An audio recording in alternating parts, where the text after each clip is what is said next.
Olá, bem-vindo a mais um vídeo da Capela e hoje preparamos uma palavra muito especial para você. Esperamos com muito carinho que ela te toque, que de alguma forma você possa refletir a mais sobre as suas necessidades, sobre a sua vida. E caso você seja de Volta Redonda, bem, fica o convite para você nos visitar. Nosso endereço vai aparecer aqui na tela. Bem, e se você não for da cidade de Volta Redonda, não tem problema algum. Você pode ainda assim comungar conosco através das nossas redes sociais, participando dos nossos grupos do WhatsApp. Vai aparecer links aqui na tela e se inscrevendo no nosso canal do YouTube. Bem, bom culto. Espero que a palavra seja frutífera para você e para o seu espírito. Boa noite. A paz do Senhor para quem é a paz do Senhor. Gente, o povo está animado, hein? Para mim, hoje é mais uma honra e um privilégio poder estar falando à noite. Falei pela manhã e, se Deus quiser, vou conseguir concluir à noite, amém? Amém. Então, vamos lá. Como a Fernanda falou, a gente está aí nessa caminhada de exposição da carta de Tiago. Nós já ouvimos bastante coisa sobre a carta de Tiago. Então, se você tiver curiosidade, você pode ir lá no nosso canal no YouTube, que você vai conseguir pegar o que talvez você já tenha perdido. Mas, tenha certeza, hoje a gente vai entrar em mais um conselho muito prático e muito difícil da carta de Tiago.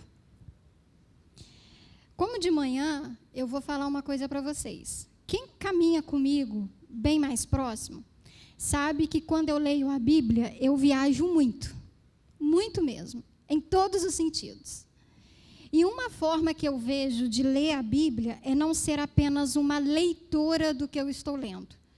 Eu tento, de alguma forma, tentar viver aquilo que o autor está querendo dizer para a gente. Eu acho que eu consigo chegar um pouco mais próximo do que o autor estava querendo dizer quando eu faço assim. Então, o meu convite, a minha proposta para vocês hoje nessa mensagem é isso. Viajem comigo. Soltem a imaginação. Flua. Quando eu estiver lendo, e muitas das vezes quando o Tiago falar sobre os judeus, sobre as tribos que estavam na dispersão, que essa carta era uma carta escrita para judeus, tira o judeu e coloca eu, o crente que eu sou. Eu não sou crente. É porque você crê em alguma coisa. Te garanto que você crê em alguma coisa. Então, toda vez que eu usar a palavra dispersão, judeu, tentar trazer um pouco o contexto histórico, eu vou pedir para você mudar para eu. Quando eu falar sobre comunidade judaica, tribos da dispersão, eu vou pedir para você pôr capela. Eu vou pedir para você pôr a comunidade na qual você está inserida. Se não for a capela, aonde você está inserida. Eu acredito que assim a gente vai começar a chegar um pouco mais perto do que o Tiago estava querendo dizer com a gente. E querendo dizer para a gente. A gente vai começar a desmistificar algumas coisas do tipo, isso não era para mim. Isso era para o povo na qual Tiago estava escrevendo. Mas eu quero dizer para você o seguinte, é para você e é para mim. Ok? Então vamos lá. Como eu disse, a gente está caminhando nessa série de Tiago, uma série expositiva, e algumas coisas das 3 mensagens passadas já foram expostas. Uma delas é quem é o autor dessa carta, ou quem a gente atribui ser o autor da carta, que era Tiago, o irmão de Jesus. Ele também se identifica como um servo de Jesus, e ele também fala que ele escreve as 12 tribos dispersas de Israel. Ou seja, Tiago, o irmão de Jesus, está escrevendo para nós. Ele está olhando para a gente.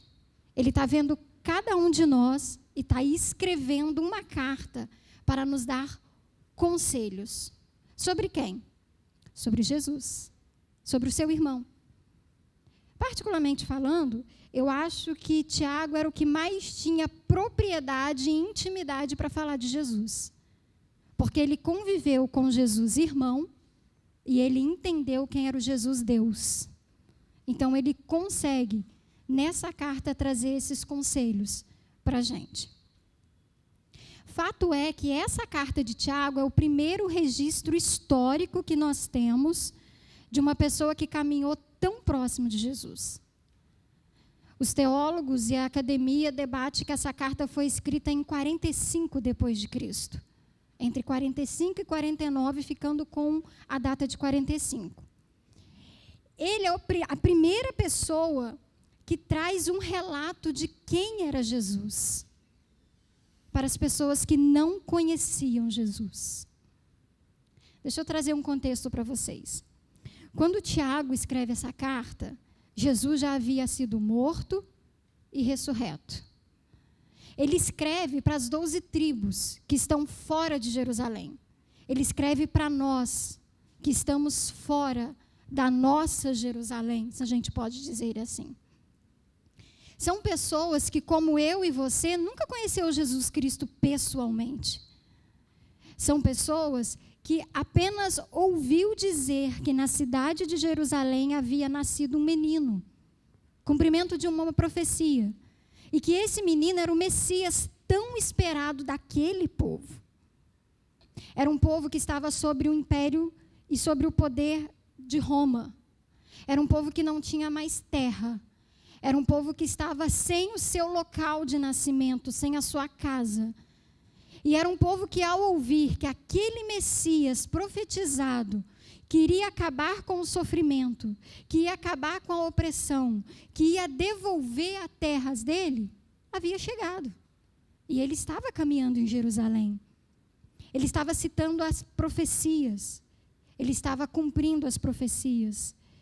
Ele estava fazendo ecoar a sua voz lá. E como prova de quem ele era, entre aspas, ele curava, fazia milagres.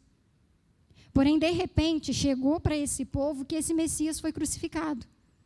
Ele pegou a pena capital do império. Morreu, sob forte tortura. Mas 3 dias depois, ecoa novamente a voz que ele ressuscitou. Quando isso acontece, a esperança renasce. A esperança volta. Ele é realmente o Messias. Agora que ele ressuscitou, agora o Império Romano acabou. Não tem mais nenhuma chance para o Império. Nós podemos novamente acreditar. Nós vamos ser prósperos. Vamos ser abençoados. Nós vamos ter os nossos sonhos realizados. Nós vamos poder voltar para Jerusalém e fazer sacrifício no templo. Nós vamos poder participar novamente dos festivais. Esse era o Messias vendido para aquelas tribos. Essa era a proposta dada para aquele povo. Mas, de repente, esse Messias volta ao céu. Roma continua agindo. O Império Romano continua oprimindo. Eles não voltaram para Jerusalém. Nada aconteceu. A igreja começa a ficar triste, desanimada. Porque o Messias vendido para eles não era o Messias que eles esperavam. Foi vendido algo errado, algo que eu vou realizar os seus sonhos. Apenas creia em mim, que eu vou fazer tudo o que você quer. E não foi isso que aconteceu. Tiago começa a ver o cenário acontecendo, as pessoas sendo perseguidas, perdendo as suas casas, perdendo a sua liberdade de culto, perdendo a sua liberdade de vida. E ele decide, então, escrever uma carta para nós. Sabe o que eu acho curioso? Como foi falado, está muito visível a questão do Afeganistão, de Cabul. A mídia está falando isso todo momento. Nós estamos sendo alertados a todos os momentos o que está acontecendo lá. Eu fiz essa pergunta de manhã e eu quero perguntar para vocês agora. Se você tivesse a chance de escrever uma carta para os nossos irmãos Afeganistão, que lá estão, que tipo de carta você escreveria para eles? Que conselho você daria para eles como cristão? O que você falaria para eles? Qual seria o teor da sua carta? Bem, eu acredito que seria de ânimo. Eu acredito que seria uma carta assim: estamos orando por vocês. Olha, Jesus está com vocês. Ele não esqueceu vocês. Você vai ver, daqui a pouco Jesus vem e acaba com isso tudo. Porque não é essa a proposta. Vocês não vão ser envergonhados, mas isso tudo aí vai glorificar o nome do Senhor. Talvez seja o teor da nossa carta, porque a nossa vontade é animar os nossos irmãos lá, concordam?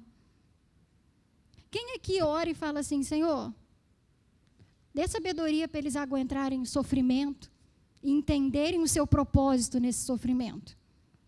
Mas quem aqui ora assim: Senhor, livra eles do sofrimento, que eles tenham refrigério, que pelo menos essa noite eles possam dormir em paz? Essa é a nossa oração. Provavelmente, esses crentes de Deus, quando receberam a carta de Tiago, antes de abrir, pensou exatamente assim: uma carta de Tiago, agora tudo vai dar certo. Agora ele vai dizer que Jesus vai voltar, Roma vai ser destruído, ou ele está dizendo porque ele está em Jerusalém que nós vamos poder voltar para Jerusalém, que nós não vamos ser mais perseguidos. E o primeiro conselho que Tiago dá na carta é: alegrem-se por passar por sofrimentos. Você já imaginou nossos irmãos Afeganistão abrindo uma carta nossa, na qual o primeiro conselho que a gente dá é o seguinte: alegre-se por vocês estarem sofrendo. Alegrem por vocês perderem as suas propriedades, a sua liberdade. Alegrem-se por vocês perderem a sua vida. Seria um conselho para dar? Pelo menos de alguém que fala que conhece Jesus? Que canta que ele é o alfa, o ômega, o princípio e o fim? É o primeiro conselho de Tiago. Tiago continua. E é bem interessante que, ao continuar lendo, eu tenho a nítida impressão que Tiago olha para mim e para você, sentado aí, apenas balançando a cabeça, apenas refletindo no que eu estou falando. É uma carta prática. E parece que Tiago olha para a gente assim: né? Alegrar no sofrimento, que legal. Não sei como, mas tá. Aí Tiago olha para a gente apenas balançando a cabeça e diz assim: então tá, faz o seguinte, não sejam apenas ouvinte desta palavra que eu estou dizendo, mas seja também praticantes dela. Não fica só balançando a cabeça, não. E tentando entender como que se alegra num sofrimento. Apenas pratique. Como? Ouvindo. Deixa isso cair no teu coração. É o segundo conselho de Tiago. De repente, Tiago continua olhando para aquela comunidade dispersa e talvez até já desanimada, porque eles esperavam uma carta de ânimo, uma carta que tudo vai dar certo. E o primeiro conselho é alegrar-se no sofrimento. E Tiago começa a ver que o Messias vendido para aquela tribo, para aquela comunidade, está muito mais distorcida do que ele imaginava, ou que nós poderíamos imaginar.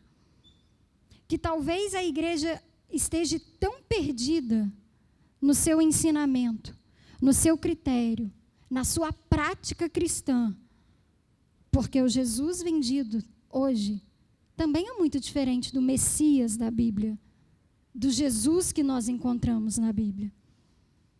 Aí Tiago vai continuar os seus conselhos. Ele diz: vocês acham que estão ruim? Então, peraí, deixa eu dar mais alguns conselhos para vocês de vida prática cristã.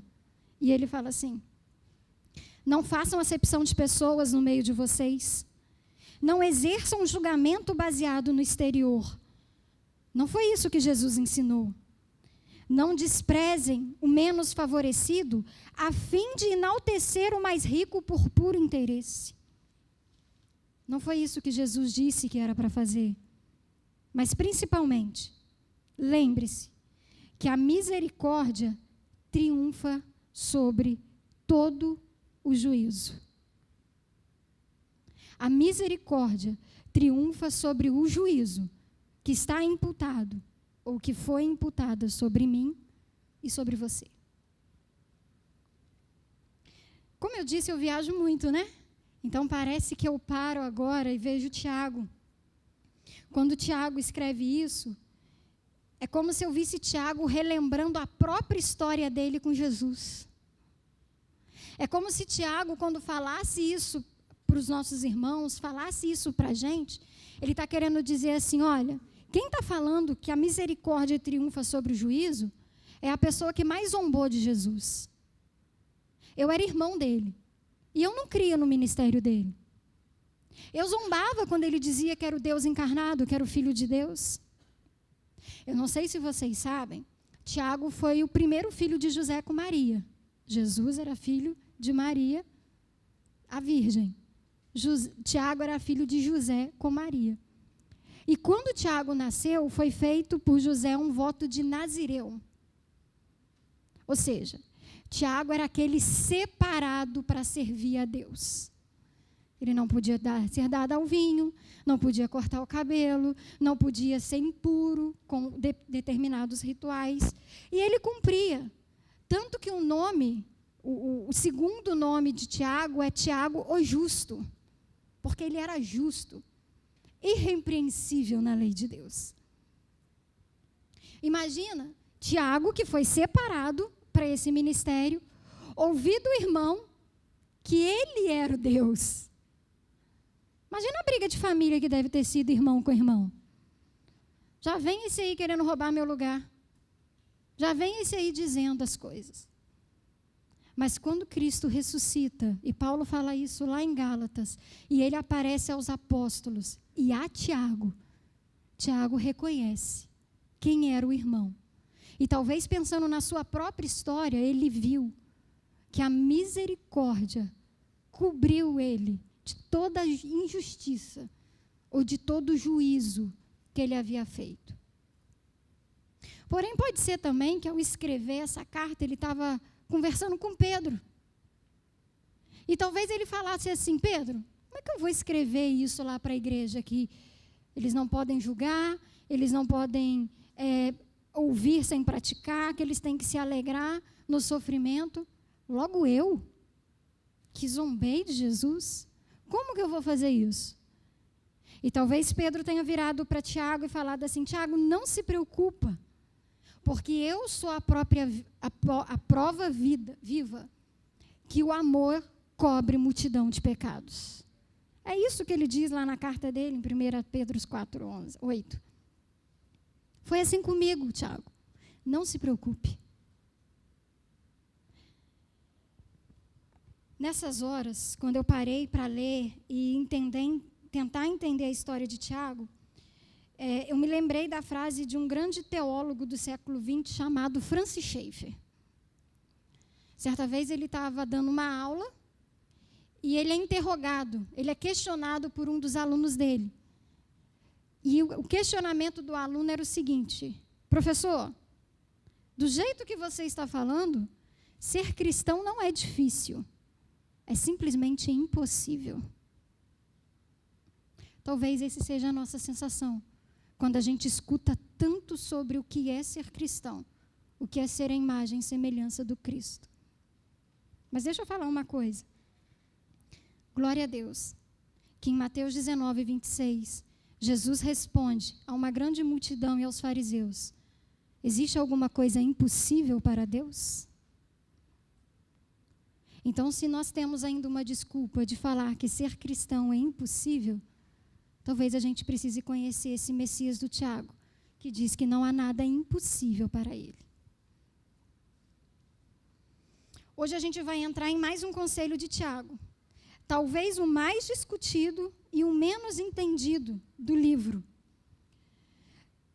Nesse conselho, Tiago nos chama a responsabilidade de não apenas professar uma fé, mas de exibir e mostrar essa fé com confiança no Cristo ressurreto.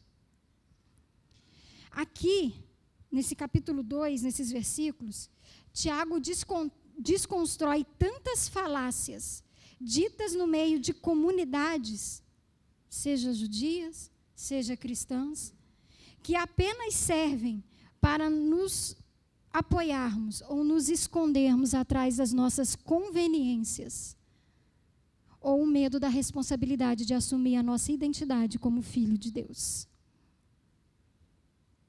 Antes de entrar no conselho, deixa eu contar uma historinha para vocês sobre essa parte de Tiago 2. Durante a grande explosão da reforma protestante no século XVI, Martinho Lutero precisou se refugiar em um castelo de um homem chamado Frederico III, também chamado Frederico Sábio. Lutero foi colocado ali para ser poupado dos radicais religiosos que queriam matar Lutero. E como ele estava ali refugiado, e Lutero era um homem muito ativo, ele decide simplesmente transcrever a Bíblia, Novo Testamento grego, para o alemão vulgar. Ele pega todo o Novo Testamento e faz a sua transcrição para o alemão vulgar. Quando Lutero chega na carta do Tiago, ele entra em grande crise existencial. Lutero chama a carta de Tiago de uma epístola de palha, que dizia que quando ela fosse passar pelo fogo, ela não ia sobreviver. Que essa carta nem poderia estar nas Sagradas Escrituras, porque ela simplesmente não servia para absolutamente nada. Tamanho foi a crise existencial de Lutero, ao ter que transcrever a carta de Tiago. Mas deixa eu contar uma coisa para vocês. Lutero vinha de uma manipulação eclesiástica, na qual ele conhecia Deus. Na verdade, Tiago conhecia um Deus que a igreja ensinava para ele. Apesar de extremamente religioso, professor de teologia, muito sábio, formado em filosofia, teologia, ele tinha a verdadeira aversão do Deus que ele servia. Lutero não gostava de Deus. Porque o que ensinaram para Lutero foi que existia um Deus carrasco. O Deus que ensinaram para Lutero era um Deus que estava constantemente cobrando as coisas dele. Era um Deus que só existia através de obras, sacrifícios, indulgências, compras, adoração. Era um Deus que simplesmente não fazia nada, apenas cobrava. Esse era o Deus que era apresentado para Lutero. E Lutero se esforçava tanto em agradar esse Deus, que ele conta na biografia dele que quando ele ia para a cela dele à noite, ele travava brigas horrendas com o diabo. Ele brigava com o diabo, porque no final do dia, quando ele ia fazer as suas penitências, o diabo chegava e jogava na cara de Lutero todos os pecados que ele havia cometido, ou achado que havia cometido, ou havia pensado. Lutero ficava extremamente angustiado ao servir esse Deus, que impunha as regras, leis, que ele e nenhum ser humano jamais ia poder cumprir. A vida de Lutero era um dia após dia de rituais, de sacrifícios, de indulgências, de serviço, para que talvez, no final da vida dele, na morte dele, ele consiga a redenção dos seus pecados e fossem salvos. Esse era o Deus vendido para Lutero. No seu auge de crise existencial, ele precisou dar aula à carta de Romanos aos seus alunos. E quando ele lê Romanos 3:28 e ele escuta Paulo dizendo que nós somos salvos pela graça, justificado pela fé, Lutero dá um grito de liberdade. Lutero simplesmente sente as amarras caírem e ele nunca mais quer voltar ao jugo da lei, das obras, dos sacrifícios, da imposição de um Deus que venderam para ele. E com isso, o que Lutero faz? Ele quer que todo mundo conheça Jesus. Não pelo que a igreja passava, não pelo que os religiosos vendiam, mas por quem Jesus era. Então ele começa a transcrever o Novo Testamento, os evangelhos, as cartas apostólicas, para alemão. O problema é que nós estamos vivendo igual Lutero. O problema é que a gente está olhando a carta de Lutero e quando chega nesse capítulo 2, a gente pula de Tiago. Me avisaram aqui. A gente pula. Eu falei de manhã que eu estava tão preocupada em confundir Tiago com Paulo que eu estou confundindo com ele Lutero toda hora. Por quê? Porque a gente tem a mesma visão manipuladora que venderam para Lutero. A gente ainda não consegue conhecer quem é esse Messias, quem é esse Jesus, o verdadeiro. Então agora, eu vou pedir para você abrir a carta de Tiago, capítulo 2, versículo 14, e vamos ler até o 26.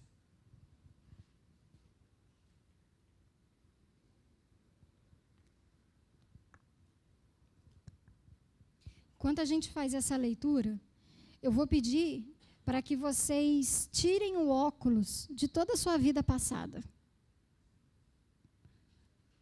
Todas as suas experiências religiosas, de todos os seus conceitos e preconceitos já estabelecidos de ensinos dados. Eu gostaria que vocês lessem essa carta como se vocês apenas estivessem escutando Tiago falar. Como se vocês estivessem apenas escutando um conselho do irmão e servo de Jesus falando conosco. E diz assim: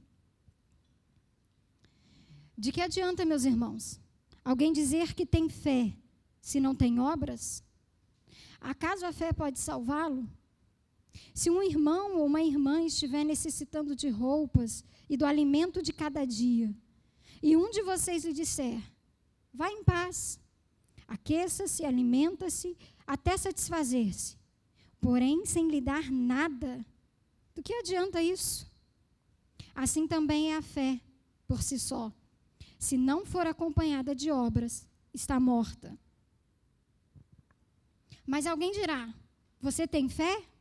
Eu tenho obras.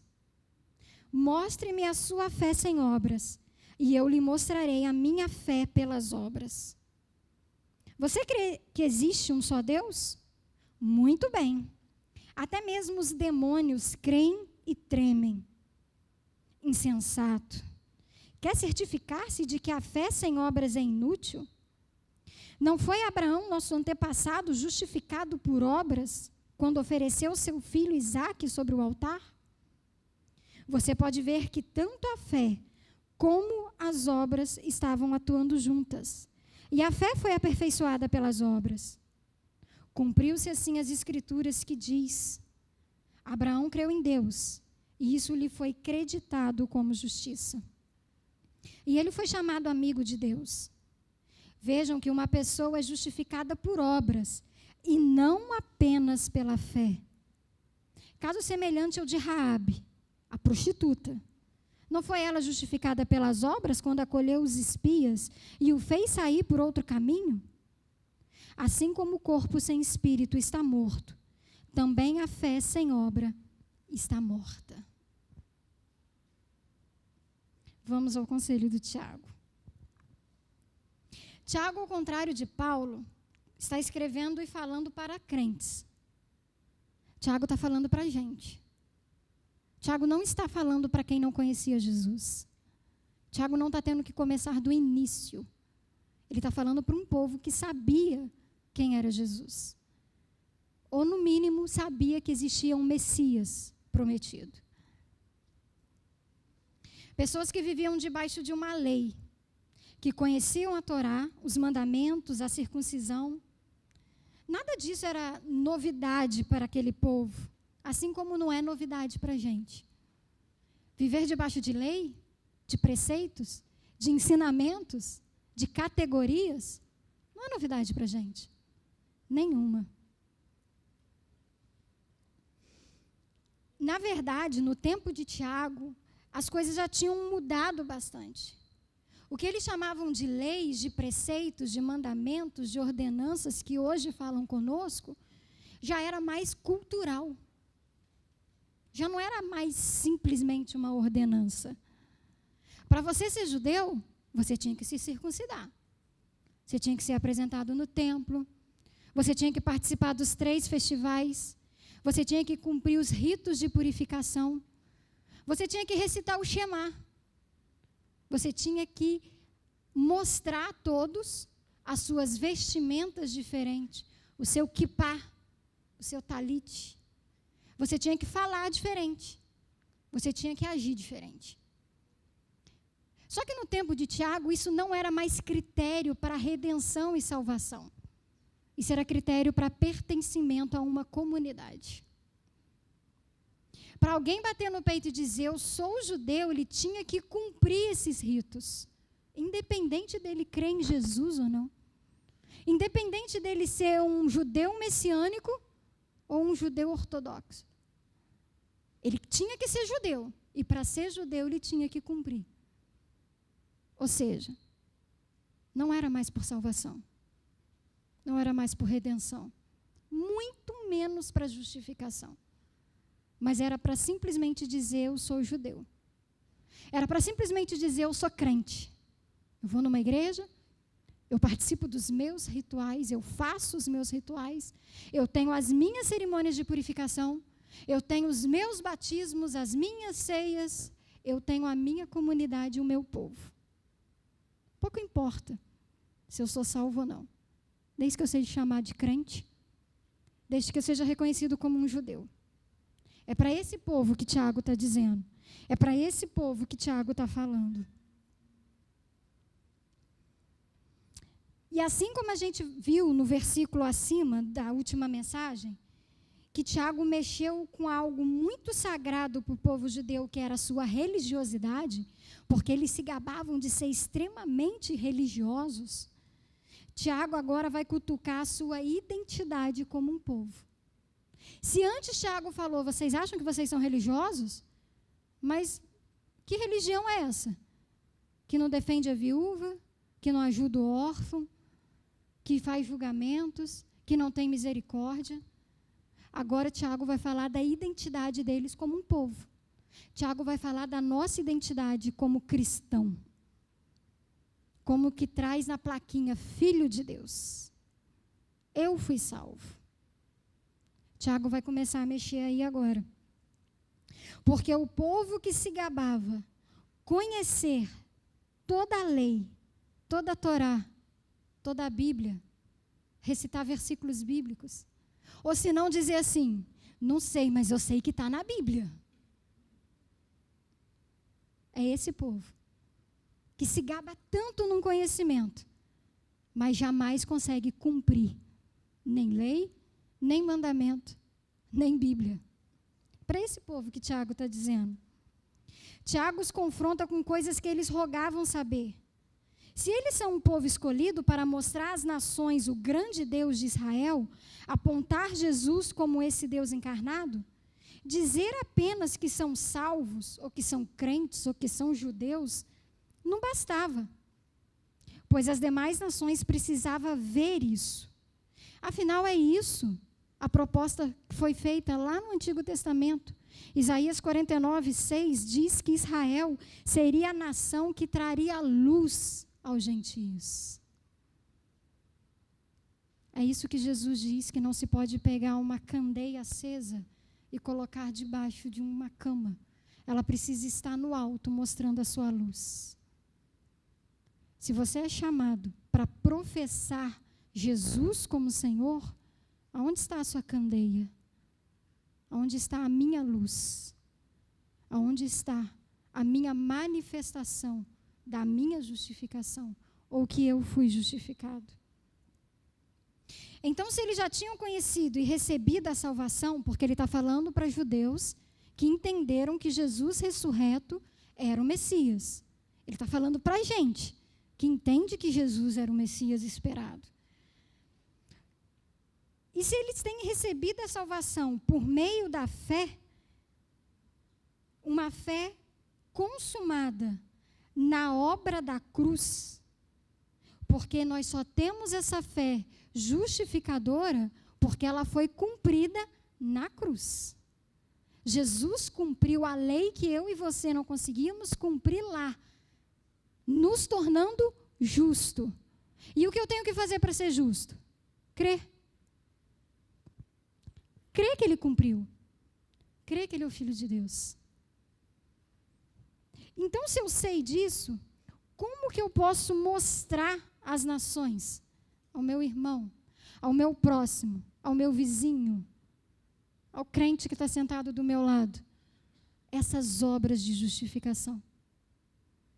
Como que eu mostro que eu sou salva? Com obras. As obras é a luz que vai mostrar aos outros a sua justificação em Cristo, a sua salvação nele. Nele nós somos salvos e justificados. E isso é algo que nos deveria constrangir tanto, que deveríamos mostrar aos quatro ventos o que Cristo fez por mim e pode fazer pelo meu irmão. Pode fazer pelo outro. Pode fazer por aquele que você acha que nem tem mais jeito. Afinal, só eu fui salva.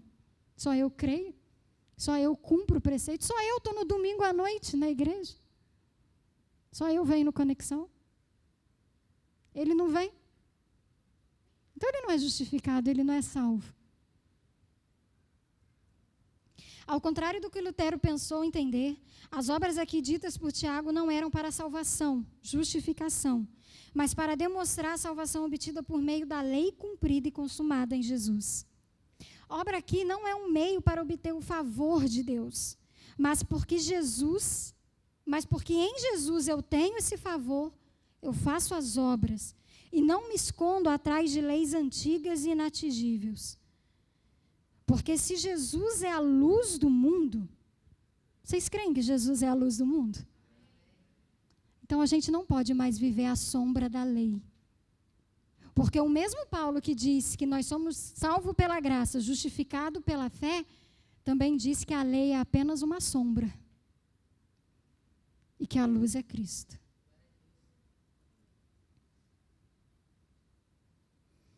Não é isso que o apóstolo João diz na sua carta? Lá em 1 João 3,10, ele diz que o mundo vai reconhecer Jesus como Filho de Deus se nos amarmos uns aos outros. Jesus não vai ser reconhecido pelos nossos rituais e sacrifícios. Jesus vai reconhecer pela obra de amor que a gente tem um pelos outros.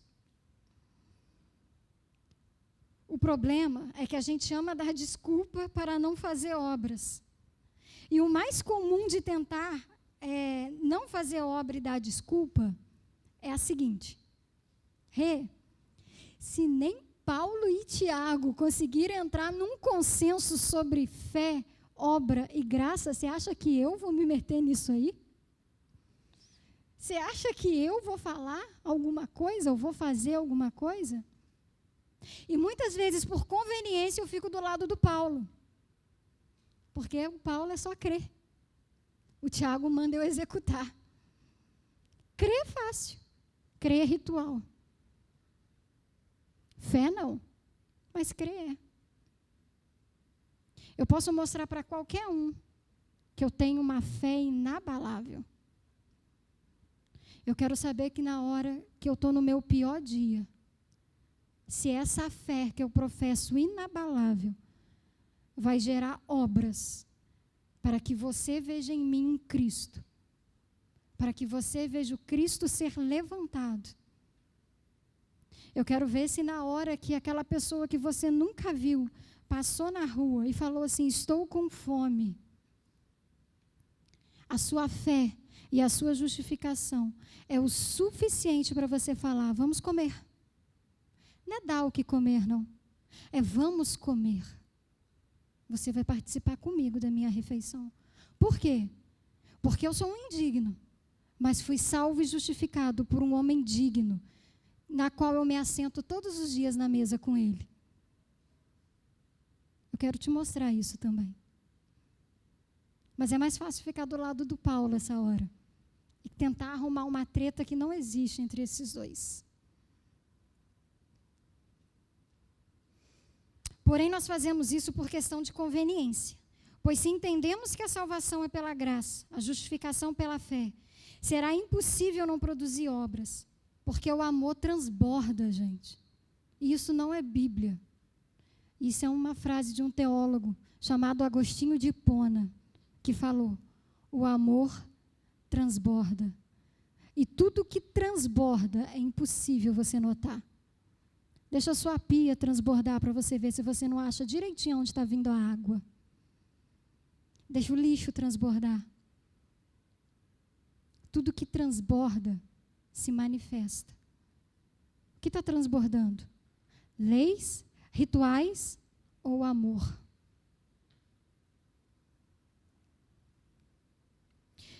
Porém, assim como a comunidade na qual Tiago escreve, estamos tão cheios de nós mesmos, arrogantes e absolutos em nossas convicções e experiências passadas, que nos escondemos atrás dos nossos egos, muitas vezes feridos, equilibrando entre o nosso culto dominical e a nossa vida de prática cristã semanal. Até que no versículo 19, Tiago nos coloca em xeque nesse tabuleiro. No versículo 19, o Tiago nos faz uma pergunta meio ridícula, principalmente para aquele povo judeu. Tiago pergunta assim: vocês creem que existe apenas um Deus? Se eu perguntar para vocês, vocês creem que existe apenas um Deus? O que vocês responderiam? Amém? Todo mundo aqui crê que existe só um Deus? Todo mundo aqui é monoteísta? Glória a Deus. Aquele povo também achava que era. Aí sabe o que Tiago fala com ele? Você acha que isso é grande coisa? Até o diabo sabe que só existe um único Deus e ele teme e treme diante desse conhecimento. Sabe o que Tiago estava querendo dizer para os judeus, tão detentores de um monoteísmo? Ele estava querendo dizer assim: sabe qual é a diferença do diabo saber que só existe um Deus e eu saber que só existe um Deus? É que o diabo sabe que ele não é um Deus, porque só existe um Deus. Eu e você sabemos que só existe um Deus? Ou quem tem sido Deus dentro do seu coração? Quem tem sido o seu Deus e o meu Deus? Talvez seja por isso que a gente não treme nem teme. O diabo treme e teme porque ele sabe que ele não é um Deus. Eu e você ainda não sabemos disso. Tem muita coisa sendo nossos deuses, escondido dentro dos nossos egos. Interessante que Calvino, ele fala o seguinte: o nosso coração é uma fábrica de ídolos. Produz ídolos o tempo todo. Talvez parafraseando Jeremias, né, que diz que enganoso é o coração do homem mais do que todas as coisas. Só que nós respondemos que nós cremos apenas num Deus pelo nosso coração. Porque se a gente parasse para pensar na hora que eu perguntei, nós não diríamos que creríamos no só Deus. Tiago está dizendo isso para eles. Vocês são um povo que diz que adoram um Deus só. Grande coisa. O diabo também faz isso. Porém, ele saber, temer e tremer diante da existência de um único Deus não é suficiente para o diabo ser salvo e nem ser justificado. Mas quem é que se atreve a dizer que o diabo não tem fé que existe apenas um Deus? Ele crê. E isso não faz ele ser salvo, muito menos justificado. A fé em reconhecer a existência de um único Deus nem sempre, às vezes, é suficiente. Não porque a fé não justifica, mas é porque é fé em deuses errados. É a fé posta num sacrifício, num ídolo, numa vontade, num desejo, no sonho, num querer, mas não no Deus certo, não no único Deus. Pois nós também dizemos que adoramos a um só Deus, um único e verdadeiro, como se isso fosse verdade, mas não passamos de idólatras e pagão. Esquecemos que, como disse o Calvino, e eu já falei, nosso coração é uma fábrica de ídolos. E eu achei interessante que na última mensagem o Pedro falou uma frase que ele traz um contexto, e ele fala assim, que o contexto de soberania, e era o contexto usado por Roma, de quem é soberano ou quem detém a soberania, né, é só duas opções. Ou você se rende, ou você morre. E eu fiquei com isso na cabeça quando eu saí daqui no domingo. E como eu ia falar hoje, eu fiquei pensando assim, a quem eu tenho me rendido e para quem eu tenho morrido? Isso vai dizer se você crê ou não num só Deus e quem tem sido soberano sobre a sua vida.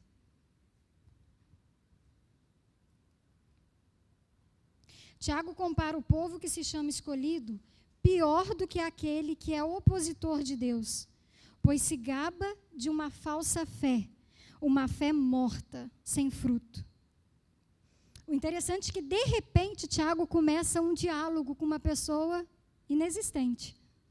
Eu acho que Tiago está escutando, ouvindo nossos rostos, a nossa cara, assim, no final das contas, onde que isso vai dar?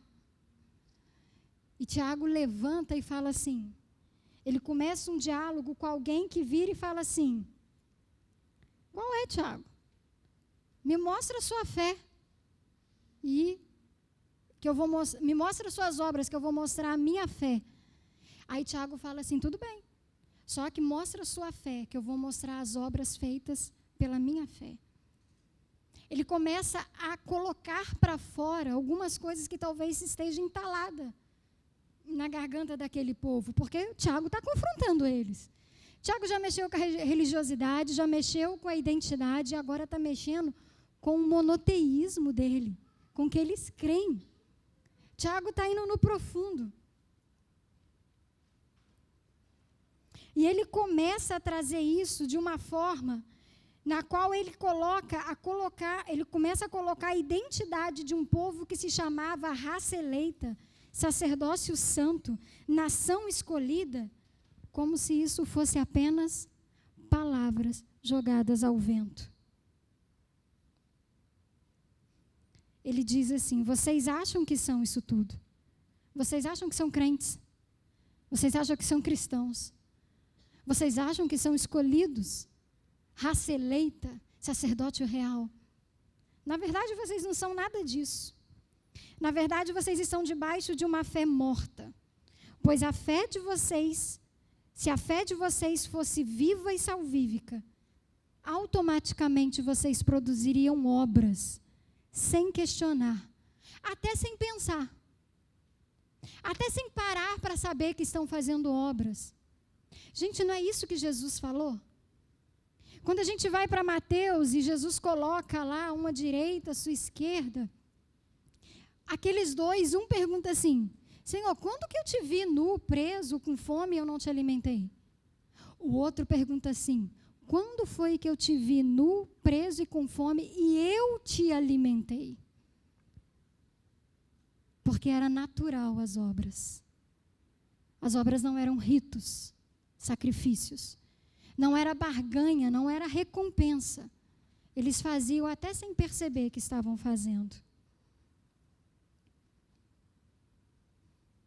As obras não eram para eles serem salvos, mas porque já foram salvos.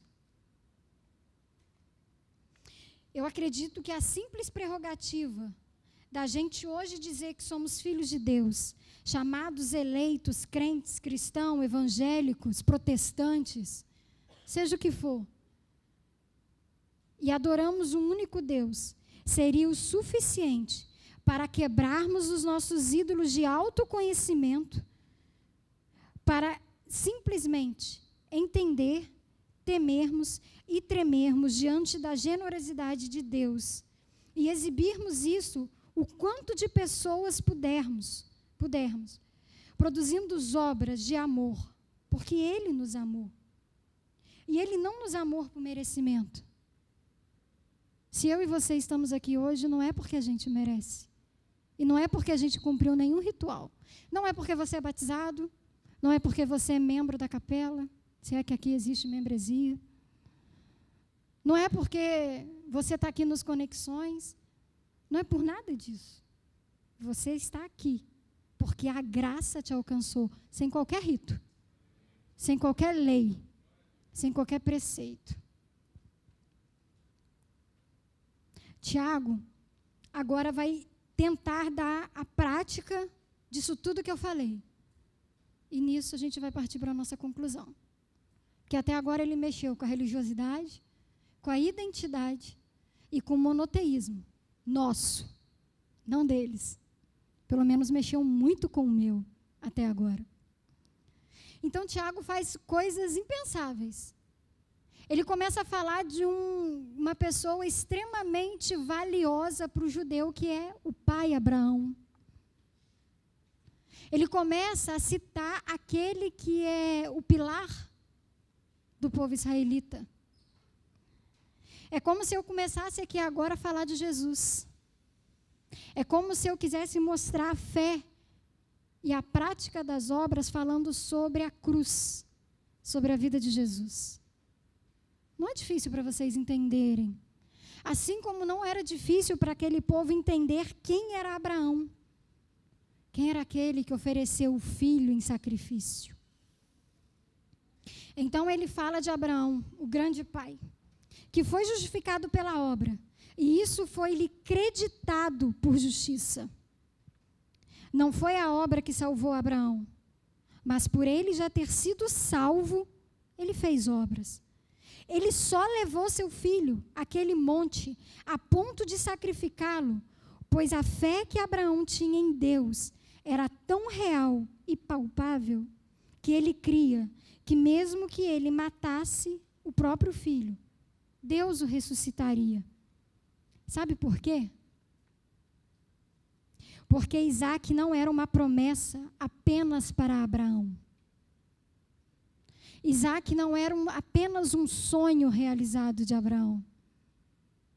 Isaac não era apenas para mostrar para aquele povo que zombava do grande Abraão, que na qual sua descendência seria como a areia do mar. Isaac era uma promessa para as gerações. Isaac era uma promessa para mim e para você. Pois do descendente sairá aquele que pisará a cabeça da serpente. O que Abraão faz naquele monte não é colocar a fé no lugar das obras, mas é evidenciar a fé num Deus na qual, por amor, poderia ressuscitar aquele que iria trazer a base da minha e da sua fé. A obra de Abraão não era egoísta, não era só para ele. Abraão já tinha outros filhos, eu não sei se você sabe. Abraão teve mais filhos além de Ismael e Isaac. Ele teve mais 5 ou 6. Mas o Isaac não era o sonho de Abraão egoísta. O Isaac era a revelação de um Deus a toda uma nação. Por isso que a obra dele era num Deus real, numa fé palpável. Porque o que ele estava sacrificando ali não era o sonho dele. Sabe quando alguém vira para você e fala assim, oferece o seu Isaac, oferece o de melhor que você tem? Não, você não tem que oferecer o de melhor que você tem. Isso é egoísmo. Oferece aquilo que vai ajudar o teu próximo a se erguer. E que através dessa oferta, desse sacrifício, a obra mostrada será de salvação e de justificação. Abraão sabia que o filho tão esperado, a promessa, a vitória, o sonho almejado não era para ele, mas era para as nações. De ti sairá a grande nação. A sua prosperidade e a sua posteridade não era um desejo egoísta em si mesmo, mas era uma dádiva que alcançaria a todos. Isso já bastaria, mas Tiago vai além. Como eu disse, falar do Abraão é muito fácil, é uma referência cultural. Mas aí Tiago faz duas coisas irreconciliáveis para o povo judeu. E para a gente também. Tiago coloca um exemplo de prática, dando o exemplo de Raabe. Tiago fala de uma mulher prostituta e fora da aliança. Raabe era cananeia. Ele faz uma coisa impossível para o judeu assimilar. Ele fala de uma mulher que não era judia e que era uma prostituta. Ele simplesmente vira e fala assim: falar de Abraão foi fácil, vocês conheciam, mas e que falar de Raabe? Como falar de Raabe? Raabe, que não era do povo da aliança, creu em Deus. E porque creu, gerou obras. Quando escondeu os 2 espias, é como se Tiago dissesse: vocês que julgam tão detentores da verdade por carregar rótulos, títulos, mas na verdade são sepulcros caiados. Arrotam ser cumpridores da lei, porém a fé que vocês professam matam o seu próximo, pois a fé de vocês só serve para julgar, apontar, mas não para reproduzir o Cristo que por amor se entregou, cumprindo toda a lei no seu próprio corpo. Porém, Raabe, que não sabia nada de lei, de rituais, de sacrifícios, de festivais, de purificação, apenas creu. Quando aqueles 2 espias chegaram lá e falaram assim: olha, eu venho no nome do Deus que tirou aquele povo do Egito, que abriu o Mar Vermelho e que vai invadir Jericó. Não precisou de mais nada. Raabe creu. E por ela crer, ela produziu obras que escondeu os 2 espias. Isso gerou obras, salvando os espias. Há muito tempo, travamos batalhas entre obras e justificação, como se fossem 2 caminhos totalmente diferentes. Falhamos em ver que a fé sem obra é morta, vazia, pura aparência, para nada serve. Assim como recitar versículos bíblicos ou ter uma ótima teologia. Muitas das vezes isso é apenas religiosidade, ou uma fuga desesperada de nós mesmos. Ou como diria Salomão, apenas cansaço e enfado. Domingo após domingo somos corpos mortos, cumprindo rituais e leis, se a nossa semana não é recheada de obras que apontam quem é o verdadeiro Cristo. Os nossos domingos tinham que ser reuniões para nos juntarmos e contarmos uns aos outros o como foi que exibimos o Cristo essa semana. Que tipo de obra foi revelada, na qual a pessoa falou assim: só Jesus poderia fazer isso. E não para cumprir rituais. Às vezes, eu coloquei isso aqui e eu grifei, porque foi uma briga particular minha, e eu quero dividir isso com vocês. Muitas das vezes eu, em oração, ou falando com Deus, ou a forma que você se dirige a Deus, eu questiono Deus. Olha a arrogância. Eu questiono Deus. Deus, a pessoa vai todo domingo na igreja. A pessoa lê Bíblia, me pergunta as coisas sobre Bíblia, quer ter um conhecimento, até diz que crê em Jesus, crê que Ele ressuscitou, gosta de estar com a gente, mas simplesmente não se rende à soberania de Jesus. Por quê? Será que esse é um irreconciliável? Será que vai ser sempre assim? Ou então, para afagar o nosso ego cristão, a gente fala assim: não, mas eu só tenho que pregar, quem converte é o Espírito Santo, o que é verdade. Mas a gente mais fala para afagar nosso ego, porque a pessoa está ali domingo após domingo, do que crer que o Espírito Santo realmente possa converter a pessoa. E eu me peguei falando isso. E eu falei assim: por que essas pessoas têm tanta dúvida em se entregar à soberania de Jesus? E quando eu fui preparar o que eu ia falar hoje, eu descobri que muitas das vezes, ou a maioria das vezes, a dúvida não está na pessoa, está em mim. Sou eu que duvido. Porque se a minha fé fosse tão convicta no que eu creio, as minhas obras escancariam esse Jesus. As minhas obras apontariam esse Cristo, sem nada em troca. E isso seria tão constrangedor que a pessoa ia se render ao Cristo ressuscitado. Não é ela que duvida quem é Jesus. Sou eu que duvido do Jesus que eu prego, que eu creio e o que eu professo.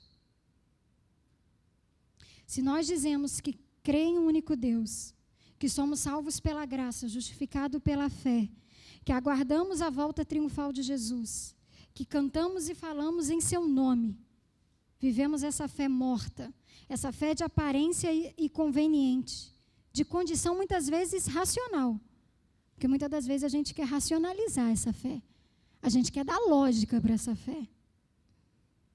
Como exigir que os que esperam ver o Cristo em mim ser levantado, não duvide? Para fechar e acabar, espero eu, com essa dúvida entre fé e obra, mas que não existe diferença.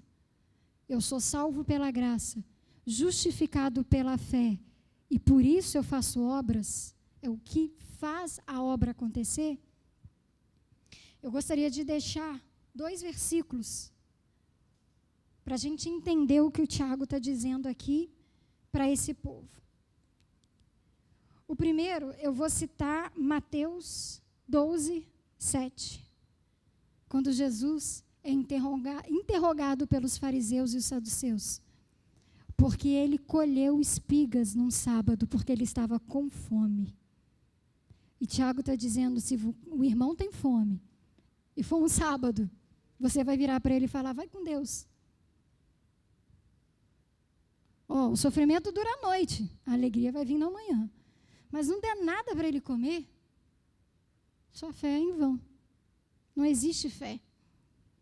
Nesse cenário aqui, Jesus está colhendo espigas, junto com os discípulos, porque ele estava com fome.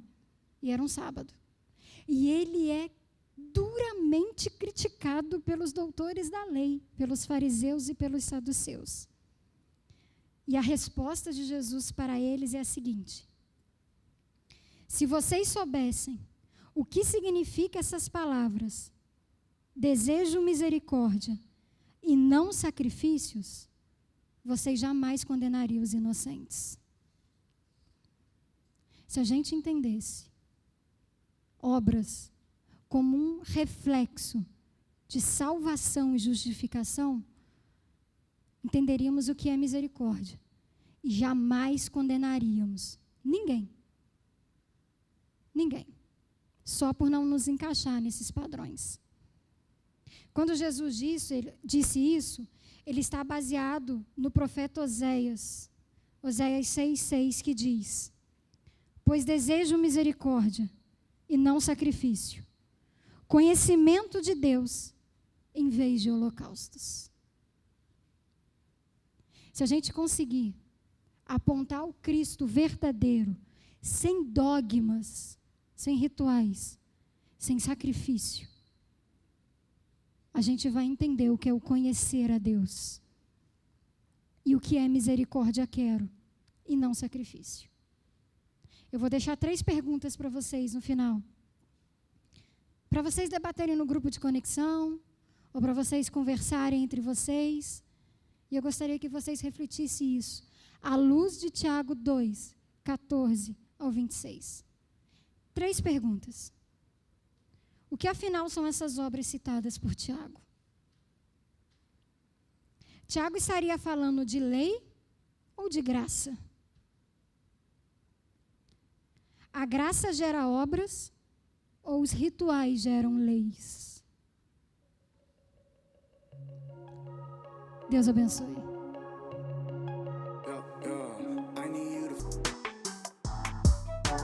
Nossa, que palavra, né? Muito bom. Espero que você também tenha sentido o mesmo que muitos de todos nós aqui sentimos. E, bem, se você se interessou pela nossa comunidade, se te tocou a nossa palavra, né, participar, é o interesse seu, simples assim, nós temos os grupos chamados Conexão. Nós prezamos muito pela família. E se você quiser participar da nossa família, acesse ao código que vai aparecer aqui na tela e você terá acesso a vários grupos de conexão, onde você pode, né, aprimorar, aumentar o seu conhecimento bíblico, debate teológico e mesmo encontrar amparo espiritual e amparo das necessidades que nós temos enquanto seres humanos na vida em geral. Bem, além disso, se você gostou da nossa causa, se você quer contribuir e a sua generosidade ela sentiu necessidade, fica à vontade. Temos os códigos aqui das nossas contas, temos o Pix e, bem, espero te ver mais uma vez aqui e quem sabe que você nos visite. Até mais! Bom culto! Espero que você seja edificado com essa palavra.